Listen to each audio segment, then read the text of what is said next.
ಯಾವುದೇ ಒಬ್ಬ ವ್ಯಕ್ತಿ ಆ ಕ್ಷಣದಲ್ಲಿ ಡಿಸಿಷನ್ ತಗೊಂಡ್ಬಿಟ್ಟು ಅದು ಸರಿಯಾಗೇ ಇದೆ, ಸಕಾರಾತ್ಮಕವಾಗಿ ಅವರು ಡಿಸಿಷನ್ ತಗೊಂಡಿದ್ದೀನಿ ಅಂತೇಳಿ ಅನ್ಕೋತಾ ಇದ್ದಾರೆ ಅಂತ ಹೇಳಿದ್ರೆ ಆ ಸಂದರ್ಭದಲ್ಲಿ ಅದು ಸರಿಯಾಗಿಯೇ ಇರುತ್ತೆ ಅನ್ನೋದನ್ನ ನಾವಿಲ್ಲಿ ಅರ್ಥ ಮಾಡ್ಕೋತಾ ಹೋಗ್ಬೇಕು.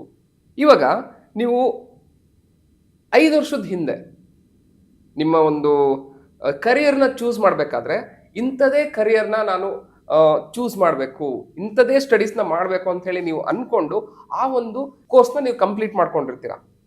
ಆದರೆ ಅದೇ ಇವತ್ತಿನ ದಿವಸ ನೀವು ಜಾಬ್ ಮಾಡ್ತಾ ಇರಬೇಕಾದ್ರೆ ಅಯ್ಯೋ ನಾನು ಬೇರೆ ಒಂದು ಸ್ಕಿಲ್ಸ್ನ ಡೆವಲಪ್ ಮಾಡ್ಕೋಬೇಕಿತ್ತು, ಬೇರೆ ಡಿಗ್ರಿನ ತೊಗೊಂಡ್ಬಿರ್ಬೇಕಿತ್ತು, ಹಾಗಾಗಿ ನನ್ನ ಜೀವನ ಇವತ್ತಿದೆ ಅಂತ ಹೇಳಿ ನೀವು ಇವತ್ತು ಕೊರಗ್ತಾ ಇದ್ದೀರಾ ಅಂತ ಹೇಳಿದ್ರೆ ಅದು ತುಂಬ ತಪ್ಪು. ಯಾಕಂತ ಹೇಳಿದ್ರೆ ಆ ಕ್ಷಣದಲ್ಲಿ ಆ ಸಂದರ್ಭದಲ್ಲಿ ನಿಮಗೆ ಅವೈಲೇಬಲ್ ರಿಸೋರ್ಸಸ್ ಅಂದರೆ ನಿಮ್ಮ ಒಂದು ಜ್ಞಾನ ಮಟ್ಟ ಎಷ್ಟಿತ್ತೋ ಆ ಒಂದು ಜ್ಞಾನ ಮಟ್ಟದ ಆಧಾರದ ಮೇಲೆ ಮತ್ತು ನಿಮ್ಮ ತಂದೆ ತಾಯಿಗಳ ಒಂದು ಸಪೋರ್ಟ್ ಮೇಲೆ, ರಿಲೇಟಿವ್ ಸಪೋರ್ಟ್ ಮೇಲೆ, ಫ್ರೆಂಡ್ ಸಪೋರ್ಟ್ ಮೇಲೆ ಅಥವಾ ಒಂದು ಶಿಕ್ಷಕರ ಒಂದು ನಾಲೆಡ್ಜ್ ಏನು ಕೊಡ್ತಾ ಇದಲ್ಲ ಆ ಒಂದು ಆಧಾರದ ಮೇಲೆ ನೀವು ತಗೊಂಡಿರ್ತಕ್ಕಂಥ ಒಂದು ಡಿಸಿಷನ್ ಆಗಿರುತ್ತೆ. ಆವಾಗ ಮಾಡಿರ್ತಕ್ಕಂಥ ಒಂದು ಡಿಸಿಷನ್ನ ಇವತ್ತು ಕುತ್ಕೊಂಡ್ಬಿಟ್ಟು ನೀವು ಕೊರಗೋದ್ರಲ್ಲಿ ಅರ್ಥ ಇಲ್ಲ. ಈ ಕ್ಷಣದಲ್ಲಿ ನೀವು ಯಾವ ರೀತಿ ಅದನ್ನ ಬದಲಾಯಿಸ್ಬೋದು ಅನ್ನೋದ್ರ ಬಗ್ಗೆ ನೀವು ಆಲೋಚನೆ ಮಾಡಬೇಕು. ಅದರಲ್ಲಿ ನಿಮಗೆ ಯಾವ ಥರ ಸ್ಕಿಲ್ಸ್ನ ಡೆವಲಪ್ ಮಾಡ್ಕೋಬೇಕು, ಅದರಲ್ಲಿ ಇನ್ನೂ ಹೆಚ್ಚು ನನಗೆ ಆಸಕ್ತಿ ಇರತಕ್ಕಂಥ ಒಂದು ಕ್ಷೇತ್ರದಲ್ಲಿ ನಾನು ಯಾವ ರೀತಿ ಬೆಳಿಬೇಕು ಅನ್ನೋದ್ರ ಬಗ್ಗೆ ನೀವು ಗಮನ ಹರಿಸ್ತಾ ಹೋಗ್ಬೇಕಾಗುತ್ತೆ. ಟೈಮ್ ಮೀರಿ ಹೋಗ್ಬಿಟ್ಟಿದೆ, ನನಗೆ ಅವಾಗ ಓದೋದಕ್ಕೆ ಇಂಟ್ರೆಸ್ಟ್ ಇತ್ತು, ಇವಾಗ ಓದೋದಕ್ಕೆ ಇಂಟ್ರೆಸ್ಟ್ ಇಲ್ಲ. ಎಷ್ಟು ಜನ ಇಲ್ಲ 80ನೇ ವರ್ಷದಲ್ಲಿ ಡಾಕ್ಟರ್ ಸರ್ಟಿಫಿಕೇಟ್ನ ಡಾಕ್ಟರ್ ಡಿಗ್ರಿ ಮುಗಿಸಿರ್ತಕ್ಕಂಥ ಎಷ್ಟೋ ವೃದ್ಧರು ಇದ್ದಾರೆ. ಆಮೇಲೆ ಎಷ್ಟೋ ಜನ ಇವತ್ತು ಕೂಡ ಹೈಯರ್ ಡಿಗ್ರೀಸ್ನ ಮಾಡ್ತಾ ಇದ್ದಾರೆ 30-40 ವರ್ಷ ಆದಮೇಲೂ ಕೂಡ. ನಿಮ್ಮ ಒಂದು ಇಂಟ್ರೆಸ್ಟ್ ಎಲ್ಲಿರುತ್ತೋ ಅದ್ರ ಕಡೆ ನೀವು ಗಮನ ಹರಿಸ್ಬೇಕಾಗಿರೋದು ತುಂಬ ಇಂಪಾರ್ಟೆಂಟು. ಇಲ್ಲಿ ಫೈನಾನ್ಸಸ್ ಅಡ್ಡ ಬರುತ್ತೆ, ಇಲ್ಲ ನನಗೆ ಫ್ಯಾಮಿಲಿ ಸಪೋರ್ಟ್ ಆಗ್ತಾ ಇಲ್ಲ, ನನ್ನ ಒಂದು ಕಂಡೀಷನ್ ಆಗಿತ್ತು ಹಾಗಾಗಿ ನಾನು ಓದಕ್ಕಾಗಲಿಲ್ಲ, ಇವಾಗ ನಾನು ಅದನ್ನು ಮಾಡೋಣ ಅಂತ ಹೇಳಿದ್ರೆ ನನಗೆ ಜಾಬೇ ಮುಖ್ಯ ಆಗಿದೆ, ಯಾಕಂದರೆ ನಾನು ಸಾಕಬೇಕು, ನಮ್ಮ ಫ್ಯಾಮಿಲಿ ಇದೆ, ಮಕ್ಕಳಿದ್ದಾರೆ. ಇದೆಲ್ಲ ಕೇವಲ ಒಂದು ಕಾರಣಗಳನ್ನು ನಾವು ಕೊಡ್ತಾ ಹೋಗ್ತೀವಿ. ಆ ಕಾರಣಗಳನ್ನು ಪಕ್ಕಕ್ಕಿಟ್ಬಿಟ್ಟು ನನ್ನ ಜೀವನದಲ್ಲಿ ಇದನ್ನು ಮಾಡಿದರೆ ಇನ್ನೂ ಉತ್ತಮವಾಗಿರ್ತಕ್ಕಂಥ ಒಂದು ಜೀವನನ ನಡೆಸ್ಬೋದು ಅಂತ ಹೇಳಿ ಡಿಸಿಷನ್ ತಗೊಳ್ಳೋದು ಕೂಡ ನಿಮ್ಮ ಕೈಯಲ್ಲೇ ಇದೆ. ಹಾಗೆ ಇವತ್ತಿನ ದಿವಸ ಎಷ್ಟೋ ಕಪಲ್ಗಳು ಮದುವೆ ಲವ್ ಮ್ಯಾರೇಜ್ ಆಗಿರ್ಬೋದು ಅಥವಾ ಅರೇಂಜ್ ಮ್ಯಾರೇಜ್ ಆಗಿರ್ಬೋದು.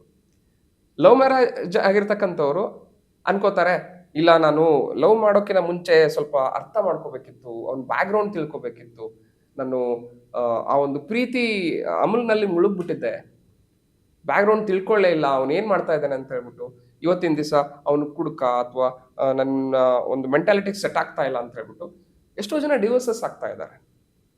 ಅಲ್ಲಿ ನೀವು ಅಂದು ಮಾಡಿರ್ತಕ್ಕಂಥ ಒಂದು ಡಿಸಿಷನ್ನು ಇವತ್ತು ಕೂತ್ಕೊಂಡ್ಬಿಟ್ಟು ಪಶ್ಚಾತ್ತಾಪ ಪಡ್ತಾ ಇದ್ದೀರಾ. ಆ ಕ್ಷಣದಲ್ಲಿ ನೀವು ತಗೊಂಡಿರ್ತಕ್ಕಂಥ ಡಿಸಿಷನ್ನು ಸಕಾರಾತ್ಮಕವಾಗೇ ಇರ್ಬೋದು, ಪಾಸಿಟಿವ್ ಇಂಟೆನ್ಷನ್ ಇಂದಾನೇ ತಗೊಂಡಿರ್ಬೋದು. ಅದನ್ನ ಇವತ್ತಿನ ದಿವಸ ಕೂತ್ಬಿಟ್ಟು ನೀವು ಕೊರಗುವಂಥ ಅವಶ್ಯಕತೆ ಇಲ್ಲ.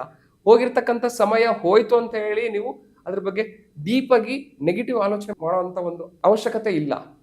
ಯಾಕೆ ಅಂತ ಹೇಳಿದ್ರೆ ಅದೆಲ್ಲ ಒಂದು ನಿಮ್ಮ ಜೀವನದಲ್ಲಿ ಬಂದು ಹೋಗ್ತಕ್ಕಂಥ ಪಾಠಗಳು ಅಂತ ಹೇಳಿ ನೀವು ಸ್ವೀಕಾರ ಮಾಡಬೇಕು. There is always a feedback and learning, there is no failure. ಆದರೆ ಇವಾಗ ಏನು ಮಾಡೋದಪ್ಪ, ನನ್ನ ಜೀವನ ಹೀಗಿದೆ, ನರಕದಲ್ಲಿದ್ದೀನಿ ನಾನು ಅಂತ ಅಂದಾಗ ಅದನ್ನು ಸ್ವರ್ಗ ಮಾಡ್ತಕ್ಕಂಥ ಒಂದು ಅವಕಾಶ ಕೂಡ ನಿಮ್ಮ ಹತ್ರನೇ ಇದೆ. ಅದಕ್ಕೆ ಮೇನಾಗಿ ಏನಂತ ಹೇಳಿದ್ರೆ ನಿಮ್ಮ ಮೈಂಡ್ನ ನೀವು ಕರೆಕ್ಟಾಗಿ ಇಟ್ಕೊಂಡ್ರಿ, ಅದನ್ನು ನೀವು ಅರ್ಥ ಮಾಡ್ಕೋತಾ ಹೋಗ್ತಾ ಇದ್ದೀರಾ ಅಂತ ಅಂದಾಗ ನೀವು ಒಳ್ಳೆ ಒಂದು ಜೀವನನ ಮಾಡ್ಬೋದು.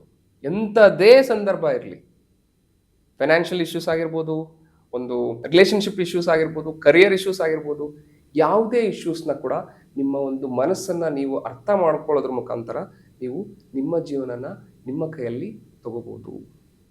ಯಾಕೆ ಈ ಮಾತನ್ನ ಹೇಳ್ತಾ ಇದ್ದೀನಿ ಅಂತಂದರೆ, ಎಷ್ಟೋ ಜನ ಆ ಒಂದು ನೆಗೆಟಿವ್ ಲೂಪಲ್ಲೇ ಬದುಕ್ತಾ ಇರ್ತಾರೆ. ಆ ಒಂದು ನೆಗೆಟಿವ್ ಜೀವನ ಮಾಡೋದ್ರಲ್ಲೇ ಅವರ ಆಲೋಚನೆಗಳು, ಸಮಯ ಎಲ್ಲ ಕಳೆದೋಗ್ತಾ ಇರುತ್ತೆ. ಅದರಿಂದ ಹೊರಗಡೆ ಬರಬೇಕು ಅಂತ ಹೇಳಿದರೆ ನೀವು ನಿಮ್ಮ ಮನಸ್ಸಿನ ಬಗ್ಗೆ ತಿಳ್ಕೋಬೇಕು. ಹಾಗೆ ಅರೇಂಜ್ ಮ್ಯಾರೇಜ್ ಆಗಿರ್ತಕ್ಕಂಥವ್ರು ಅಲ್ಲೂ ಕೂಡ ಸಂಘರ್ಷಗಳು ಬರ್ತವೆ, ಕಲಹಗಳು ಬರ್ತವೆ. ತಂದೆ ತಾಯಿಗಳು ನೋಡ್ಬಿಟ್ಟು ಅಲ್ಲಿ ಸೋಸಿ ಅಲ್ಲಿ ಬ್ಯಾಕ್ಗ್ರೌಂಡ್ ಚೆಕ್ ಮಾಡಿ ಎಲ್ಲ ಮಾಡಿದ್ರು ಕೂಡ ಆ ಒಂದು ಮ್ಯಾರೇಜಸ್ ಇವತ್ತಿನ ದಿವಸ ನಿಲ್ತಾ ಇಲ್ಲ, ಡಿವೋರ್ಸಸ್ ಆಗ್ತಾ ಇದ್ದಾರೆ. ಆ ವ್ಯಕ್ತಿ ಅನ್ಕೋಬಹುದು, ಲವ್ ಮಾಡಿಬಿಟ್ಟು ನಾನು ಮ್ಯಾರೇಜ್ ಆಗಿದ್ರೆ ತುಂಬಾ ಚೆನ್ನಾಗಿರ್ತಿತ್ತು, ಆ ವ್ಯಕ್ತಿನ ನಾನು ಅಂಡರ್ಸ್ಟ್ಯಾಂಡಿಂಗ್ ಮಾಡ್ಕೋತಾ ಇದ್ದೆ ಅಂತ ಹೇಳ್ಬಿಟ್ಟು.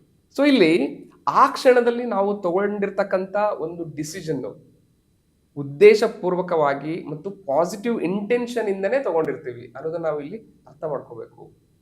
ಆ ಕ್ಷಣದಲ್ಲಿ ತಗೊಂಡಿರ್ತಕ್ಕಂಥ ಒಂದು ಡಿಸಿಷನ್ನಿಗೆ ಇವತ್ತಿನ ದಿವಸ ನಾವು ಕೂತ್ಬಿಟ್ಟು ಕೊರಗೋದರ ಅವಶ್ಯಕತೆ ಇಲ್ಲ.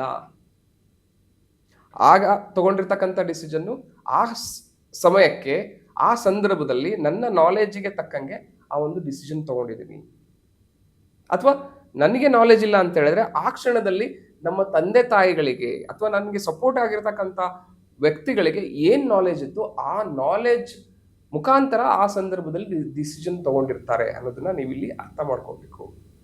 ಆ ಒಂದು ಡಿಸಿಷನ್ಸ್ನ ನಾವು ಈ ಕ್ಷಣದಲ್ಲಿ ನಮಗೆ ಅದು ಸೂಟ್ ಆಗ್ತಾ ಇಲ್ಲ ಅಂದಾಗ ಅದನ್ನ ಬದಲಾಯಿಸ್ಬೋದು. ಬಟ್ ಉದ್ದೇಶ ಸರಿಯಾಗಿರಲಿ.